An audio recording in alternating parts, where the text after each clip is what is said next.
Bueno, yo he hablado con Laura que yo empezaba, pero le he advertido que iba a hacer una intervención provocadora. No quiere decir, y hablo en este caso para Carlos Berbel, que yo piense todo lo que voy a decir, sino que voy a provocar en el debate, en el diálogo, porque creo que es más divertido y más interesante y porque esto se llama batalla. Si no, sería una partida de mus, ¿no? Es decir, entre amigos. Esto es una batalla. Bueno, hace años, pero no muchos, se acordará Enrique López, el gran debate en el mundo judicial era: ¿el judicial es un poder o es un servicio público? Y sobre esto se abrieron cantidad de citas, cantidad de deliberaciones, incluso la oposición entre, digamos, las personas más liberal conservadoras y las que se llaman progresistas. Bien, ¿qué es realmente la justicia? La justicia es un poder que realiza un servicio público. Las dos cosas. No podemos entender la una sin la otra. Un poder servicial, al servicio de los ciudadanos. Yo creo que es bastante justa esta definición. ¿En qué se diferencia? Hablaban ahora Carlota de un hospital. Vale, un hospital o la sanidad es un servicio público, pero no es un poder. La educación es un servicio público, pero no es un poder. Entonces, no son un poder que realizan un servicio. La justicia, perdón, la sanidad o la educación tienen también un coste que también se realiza que se carga a los presupuestos generales del Estado y renta en un beneficio para el conjunto de la comunidad, que siempre tiene que ir o a un colegio o a la universidad o a un hospital. Los ciudadanos, salvo que vayan a un tipo de educación, pueden optar por una educación privada. Aquí no tenemos justicia privada, tenemos los MASC, que también cuestan. Los métodos alternativos también son a veces más costosos, ¿no? La idea del coste la tenemos que asumir. Es un coste necesario e imprescindible en el Estado democrático de derecho. Comentaba yo con el grupo que no podemos hablar de justicia hasta que no haya un poder judicial independiente. O sea, no nos vale ni la justicia medieval, por supuesto, ni la justicia del Estado moderno, ni nos vale siquiera la justicia del siglo XIX. Esto es, cuando hay jueces independientes de verdad, es cuando podemos hablar realmente de justicia. Y eso, y pagar una justicia independiente tiene un coste y creo que las sociedades democráticas deben asumirlo. Pero voy a plantear, ya voy un poco más al debate.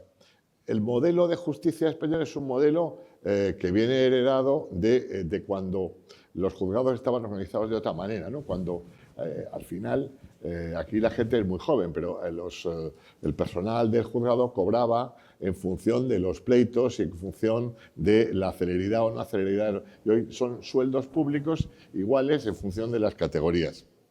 Pero nuestra organización es una organización gerencial, gestora.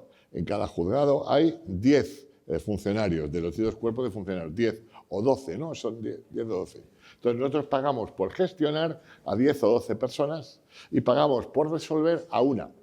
Y a esa persona que pagamos por resolver le pagamos mucho menos que lo que le pagamos por la suma de todos los que gestionan. Es decir, el que decide, el que pone la cabeza, ese cobra menos de lo que cobran sus otros compañeros del resto del mundo. Entonces, creo que imaginemos que en un hospital, al final, los que cobran más son la suma de los celadores más los auxiliares y no el médico que está operando, al que tenemos que pagar tenemos que sobrepagar respecto, es al médico, es al juez. Entonces, creo que una de los grandes déficits del modelo económico de la justicia española es lo mal retribuidos que están los jueces, porque los jueces son absolutamente incompatibles con cualquier otra actividad. Luego tenemos que, si queremos tener esos jueces de la mejor categoría, tenemos que pagarles mejor de lo que les pagamos.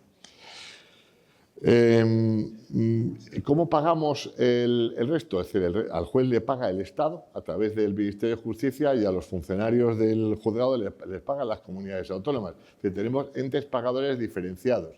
Esto no se produce en un hospital. En un hospital lo pagan todos la comunidad autónoma, en la educación lo pagan todos. Entonces, tenemos un modelo organizativo que tiene un sobrecoste como consecuencia de lo deficientemente organizada que está la justicia en el Estado, en nuestro Estado. Y además tenemos un Consejo del Poder Judicial. La justicia está relativamente desorganizada o bastante desorganizada, a pesar de los esfuerzos que se han hecho, y esto no lo dudo, pero está desorganizada. Es decir, en ningún sitio tenemos 3 entes pagadores diferentes, un Consejo del Poder Judicial más otro ente que goza de cierta autonomía, como es la Fiscalía General, más no sé qué, no sé cuánto. Tenemos un modelo organizativo tan dispersado, tan compartimentalizado, que es imposible estarlo bien, imposible organizarse bien. Y eso le denota una cierta ineficacia, o le hace ciertamente ineficaz. ¿La justicia es cara? Yo creo, si habéis leído a Javier Poncela, cuando le preguntaban eso respecto a otra cosa, decía, carísima. La justicia es carísima. Es enormemente cara en la relación coste-beneficio. ¿Cuál es el beneficio?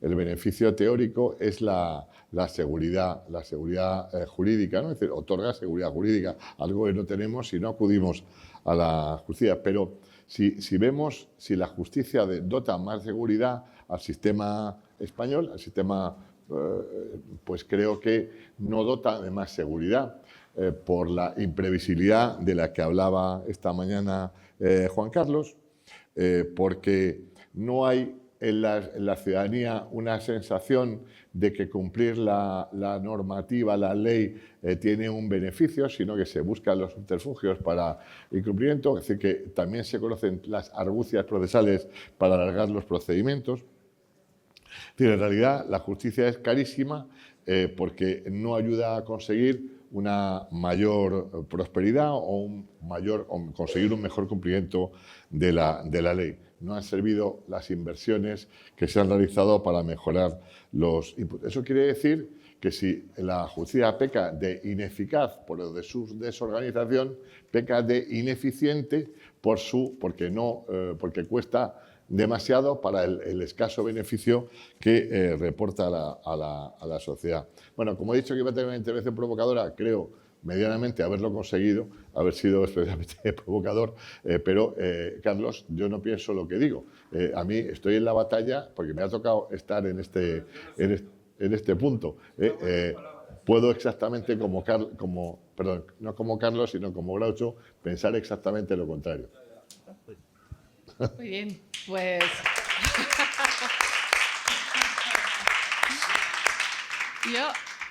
Enrique me conoce porque ya llevamos casi 2 años trabajando en el tribunal y sabe que tiendo a empatizar con lo que me dicen y luego defiendo pues lo que a mí me parece, pero tiendo a empatizar. Por favor, no digas que no, tiendo a empatizar, luego coincidiremos o no. Y empatizo tanto que de las 4 provocaciones que nos has planteado, coincido con 3. O sea, las firmo.